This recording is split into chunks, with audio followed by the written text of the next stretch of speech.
Hello বন্ধুরা, সবাই কেমন আছেন? আশা করি সবাই ভালো আছেন। আজকের ভিডিওটি হচ্ছে অ্যামাজন। হ্যাঁ বন্ধুরা, পৃথিবীর সবচাইতে রহস্য ঘেরা অ্যামাজন। তো কথা না বাড়িয়ে চলুন শুরু করা যাক আজকের ভিডিও।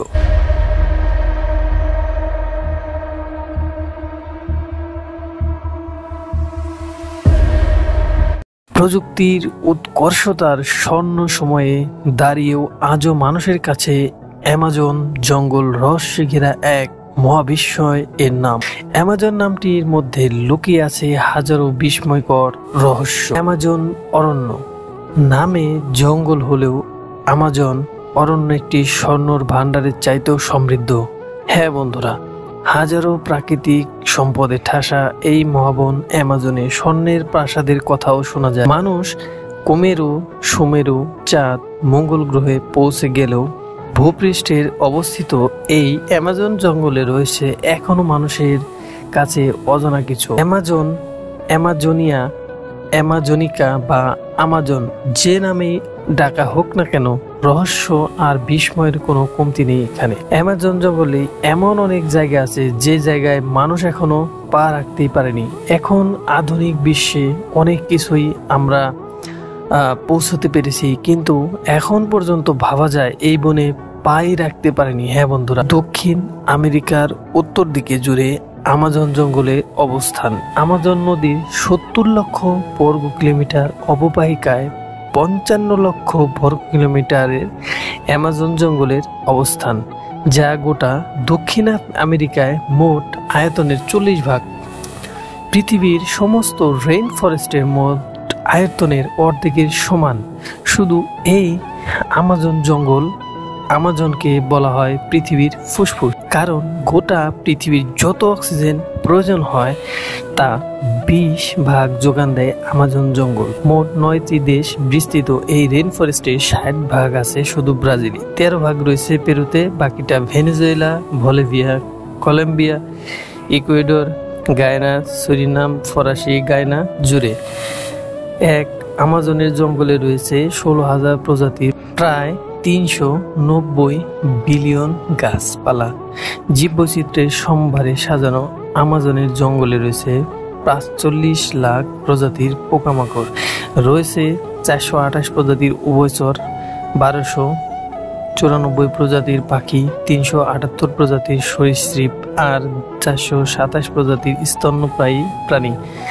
আর আমাজন নদীতে রয়েছে প্রায় 3000 প্রজাতির মাছ। ছোট একটি উদাহরণ দিলে আমাজনের জীবন বৈচিত্র্য সম্পর্কে বিস্ময় আরও চমকে উঠবে। আমাজন জঙ্গলের পেরুর অংশে একটি মাত্র গাছে 43,000 প্রজাতির পিঁপড়া পাওয়া গেছে। বিশ্বের প্রায় বেশিরভাগ মিঠা পানি যোগান দেয় এই নদী, যা মোট পরিমাণের 25%। প্রায় আয়তনে বিশ্বের দ্বিতীয় বৃহত্তম নদী এটি। দীর্ঘতম নদীর দিক থেকে দ্বিতীয় স্থানে। বিশ্বের সবচেয়ে বেশি পানি বহন করে এই নদী। বলা হয়ে থাকে, যেখানে আমাজন নদীর পানি সাগরে মিলিত হয় সেখানে সাগরের প্রায় 100 কিলোমিটার এলাকা জুড়ে সাগরের লবণাক্ত পানি মিঠা হয়ে যায়। আমাজন বনের মানুষ সম্পর্কে অনেক ধরনের গল্প গুজব শোনা যায়, তবে ঠিক কতদিন আগে থেকে আমাজন বনের মানুষ থেকে এটার নির্ভরযোগ্য হিসাব বের করা মুশকিল। এই জঙ্গলের অতীত ইতিহাস বাদ দিয়ে বর্তমানে এখানে প্রায় বড় মাপের 300 এর বেশি উপজাতি রয়েছে, আর ক্ষুদ্রনী তাত্ত্বিক গোষ্ঠীর সংখ্যা প্রায় 10 লাখের মতো। এদের বেশিরভাগই ব্রাজিলীয়। আশ্চর্যের বিষয়, এরা এখনো তাদের পুরনো সংস্কৃতিকে ধরে রেখেছে। আধুনিক বিশ্বের ধরাছোঁয়ার বাইরে এসব উপজাতি বাস করে। বিজ্ঞানীদের ধারণা, গণনার বাইরেও কিছু উপজাতি গোষ্ঠী রয়েছে যাদের সাথে সভ্য জগতের কোনো প্রকার যোগাযোগ নেই। আমাজনের জীববৈচিত্র্য এবং ইকোসিস্টেমকে সচল রাখার স্বার্থে বিজ্ঞানীরা এদের খুঁজে বের করার পক্ষপাতী নয়। এত আমাজনের পরিসংখ্যানগত ক্ষুদ্র এক অংশের বর্ণনা। আসলে বিশ্বের বিস্ময় তো এখনো কিছু বাকি। বলা হয়ে থাকে আমাজনের রূপ রস গন্ধে অনেকেই বিমোহিত হয়ে আমাজন জঙ্গলে জয়ের স্বপ্ন দেখতে থাকে, কিন্তু রহস্যে ঘেরা আমাজন তাদের কাছে রহস্যই হয়ে থাকে। যুগে যুগে যারাই আমাজন অভিযানের উদ্দেশ্যে পা বাড়িয়েছে তারা বেশিরভাগই আর ফিরে আসতে পারেনি। প্রকৃতপক্ষে আমাজন ছিল বিভিন্ন সম্পদে পরিপূর্ণ। সম্পদের লোভের আশায় দফায় দফায় মানুষ এই জঙ্গলকে জয়ের নেশায় মেতে উঠেছে, যে ধারা এখনো অব্যাহত আছে। কিন্তু আমাজনের অতিরিক্ত তাপমাত্রা আর্দ্রতার কারণে মানুষের পক্ষে এখানে টিকে থাকা প্রায় অসম্ভব। আরেকটা সমস্যা ছিল খাদ্যের। শুনতে আশ্চর্য লাগবে যে আমাজনে প্রায় 1500টি মতো ফল পাওয়া যায়। এখানে ফল পাওয়া গেলেও খাওয়ার মতো যোগ্য ফল মাত্র 200টির মতো। সঠিক খাদ্যে চিনতে না পারলে এখানে এক মুহূর্তে টিকে থাকা অসম্ভব। প্রথম ব্যক্তি হিসাবে স্প্যানিশ ফ্রান্সিসকো ডি ওরিলানা 1600 শতকের মাঝামাঝি সময়ে বিশাল এক সৈন্যদল নিয়ে আমাজন জঙ্গল রহস্যের উদ্ঘাটনের উদ্দেশ্যে যাত্রা শুরু করে। অ্যামাজন নদী ধরে তিনি আমাজনের শেষ পর্যন্ত পৌঁছান। তার এই অভিযানের লিখিত রূপ পাওয়া যায়, যার গাভাল নামের এক ধর্মযাজকের হাতের লেখায়, যিনি ফ্রান্সিসকো ডি ওরিলানার সফরসঙ্গী ছিলেন। যার এক পর্যায়ে তারা অস্ত্র হাতে নারী যোদ্ধাদের প্রতিরোধের মুখে পড়েন। গ্রিক কল্প কথার স্বর্ণের শহর এলডোরাডো, যা নাকি সোনার মোড়ানো শহর, সেখানে কি না অস্ত্র হাতে নারী যোদ্ধারা পাহারায় থাকার কথা বলা আছে।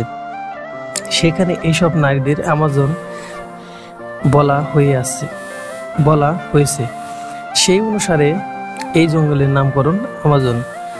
এখন পর্যন্ত আমাজন মুখী যত অভিযাত্রী হয়েছে তার মধ্যে ওরিওলানার অভিযানটিকে একমাত্র সফল অভিযান হিসেবে অভিহিত করা হয়েছে।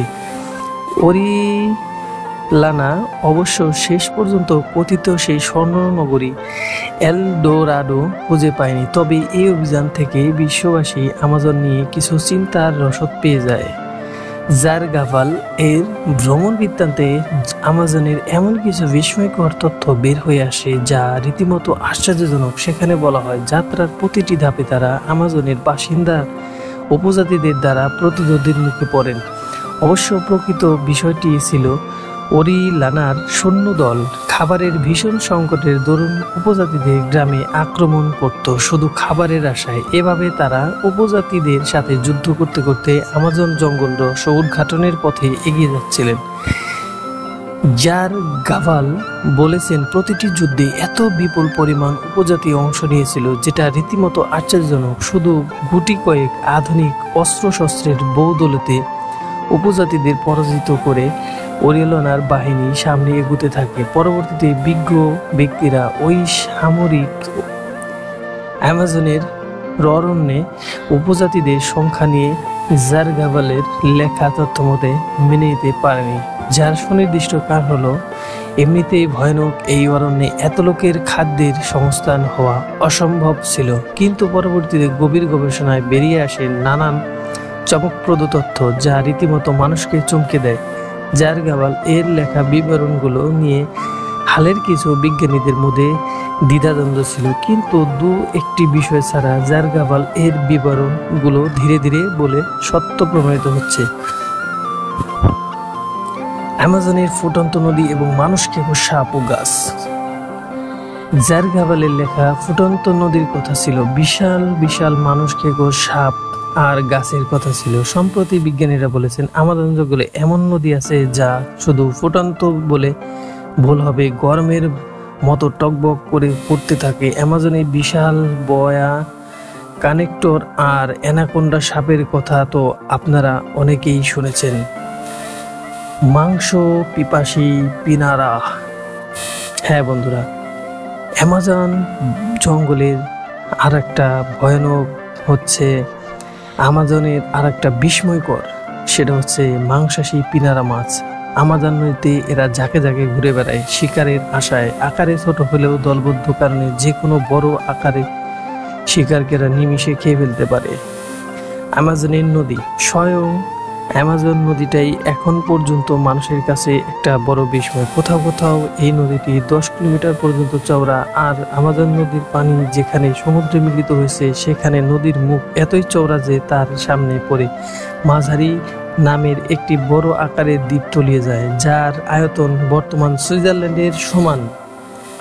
এই নদীর প্রতি সেকেন্ডে 4.2 মিলিয়ন ঘনফুট পানি সাগরে ফেলে বর্ষাকালে, যা 7 মিলিয়ন ঘনফুটে গিয়ে দাঁড়ায়।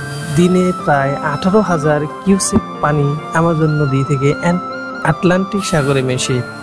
আশ্চর্যের বিষয় হলো, বিস্ময়কর ভাবে এই নদীর গতিপথ উল্টে গেছে। এটা একটা সময় এই নদীর প্রবাহ ছিল ঠিক এখানকার বিপরীত দিকে, যেটা এখন পূর্ব থেকে পশ্চিমে প্রবাহিত হচ্ছে। অতি সম্প্রতি বিজ্ঞানীরা অ্যামাজন নদীর তলদেশে আরেকটি প্রবাহমান নদীর খোঁজ পেয়েছে, যা বর্তমান অ্যামাজন নদীর দ্বিগুণ প্রায়। তো পরিশেষে বলা যায়, অভেদ্য ও দুর্গম জঙ্গল হওয়ায় অ্যামাজন অভিযানে নেমে অনেক মানুষ গায়েব হয়ে গেছে। এর মধ্যে দু একটা সফল অভিযানের কথা শোনা যায়, কিন্তু তথ্য প্রমাণের ক্ষেত্রে সেটা যথেষ্ট নয়। পৃথিবীর সবচেয়ে বড় এবং রহস্যময় অ্যামাজন জঙ্গল থেকে বেঁচে ফেরা নজির খুবই কমে আছে। তো বন্ধুরা, এই ছিল অ্যামাজন সম্পর্কে রহস্যকর কিছু তথ্য। তো যদি ভিডিওটি ভালো লাগে থাকে অবশ্যই লাইক, কমেন্টস এবং শেয়ার করবেন। তো দেখা হচ্ছে পরবর্তী কোনো নতুন ভিডিওতে। সবাই ভালো থাকবেন, সুস্থ থাকবেন। আজকের মতো বিদায়।